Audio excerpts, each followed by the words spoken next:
efforts. Wouldn't talk about what he found. Either he gave up, or he wanted to forget what he saw. Freya, you mind telling us what you experienced when you saw the Norns last time? To be honest, the details are hazy. Like waking up from a dream. Mainly, I remember that nothing could be done to change my son's fate, which only made me more determined to try. Brother, what of your story? You faced the fates of your homeland, yeah? The legends I heard about the ghost of Sparta were surely exaggerated. Exaggerated? Oh, not in the brazen bloodshed righteous fury part. The part where it said you traveled back in time itself to win a battle once lost. It's strange credulity, obviously. I mean, a rumor about Thor knocking the world serpent back in history from Ragnarok is one thing. It is the truth. The threads of fate span all life and time. The Sisters of Fate abused their power. When I challenged them, they threatened to undo my existence. So I killed them and turned their power on Zeus. That's the most dangerous and irresponsible thing I've ever heard. These Norns have no such magic, nor does anyone in these realms that I've ever seen. Aye, can you imagine? If it existed, Odin would have it. And if Odin had it, we'd be 5 shades more fucked than we are already. I would not ask them to change the past, even if they could. I only want information. And that's quite dangerous enough, in my experience.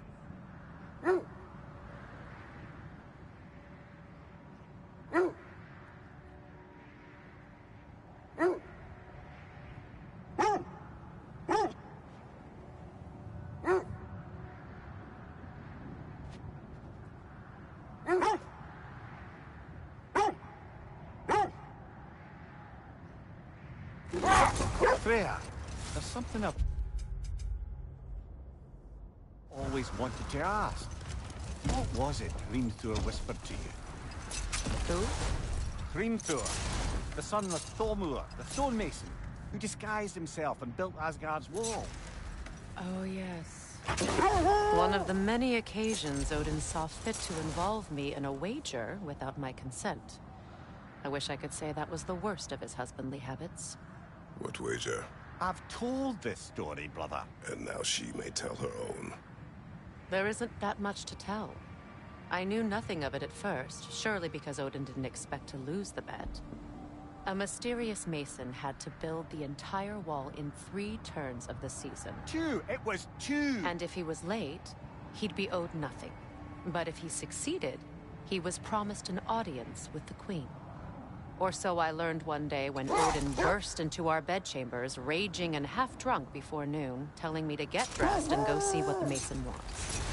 So, off I went, not knowing what had truly been promised or expected. Dagger stashed in my robe for emergency. And this mason, this giant in disguise. His name was Hrimthur. He just smiled to see me. And as you said, he whispered in my ear. He said the Aesir had killed his father, and he needed to know that one day they'd burn for it. I pointed out I was Aesir now too, technically. He gave me a look, as if he somehow knew better, and continued. He said he'd built in a structural flaw behind the Asgard realm. Let's have 1,000 people watching this video right We now. don't. He said Surtur would know what to do. And if Surtur's approaching Asgard's wall... Then it is already Ragnarok. Aye, blast it. I hoped it might have given us another way. That's part of Tyr's statue.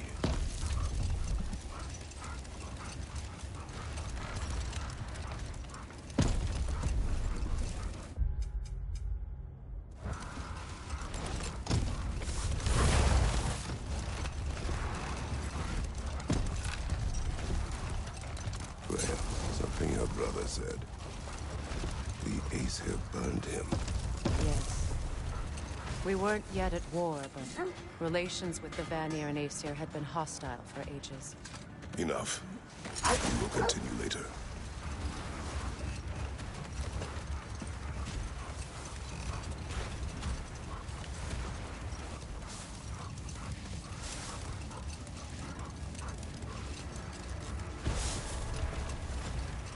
Freya, how did your brother come to be burned by the Aesir? Well, Freyr got it into his head that he could improve relations by sharing our magic with them. Vanir techniques for bountiful harvests, enough to feed their whole population. Getting set on fire was the thanks he got. That's true. The Aesir were too undisciplined and impatient for the subtlety of Vanir spellcraft. So when things went wrong, they blamed their teacher. So Freya was a guest when Odin burned him? Not exactly. Odin didn't mind locking Freyr up. He saw the potential of the magic and wanted to know more than how to improve crop yields. It was a mob of lesser Aesir, bitter and short-sighted, who tied him up and lit him aflame as punishment for the sabotage they imagined him guilty of. Obviously, he survived. In fact, he used the opportunity to escape. But such an affront made war inevitable. Freyr certainly wasn't the same after that. At least for a while. His carefree ways were replaced with nightmares, paranoia, and lashing out. It doesn't excuse what he said at my wedding, but I do understand where his anger came from.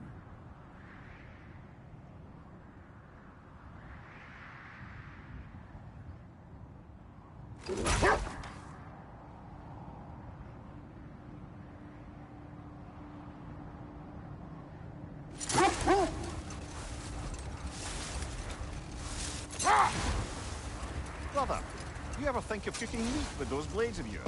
No. They would foul the meat. Oh, because of the magic on them? The blood. Ah, yes. Carry on then.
Mimir, I never asked how it felt to lose your head.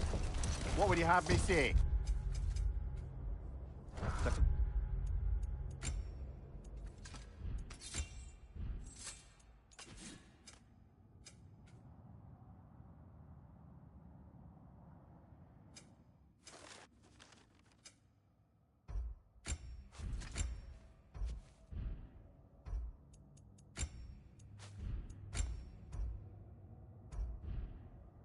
Tickled? Merely curious. If you wish to derive some satisfaction from my pain, I'm afraid you'll be disappointed. Kratos swung swift and true, didn't you, brother? I felt nary a scratch. Shame. Are we holding off looking for the noise?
Do you regret it, Mimir?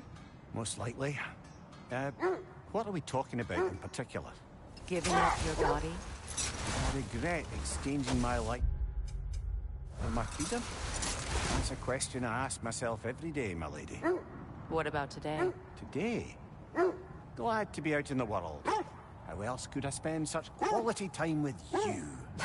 Okay, okay.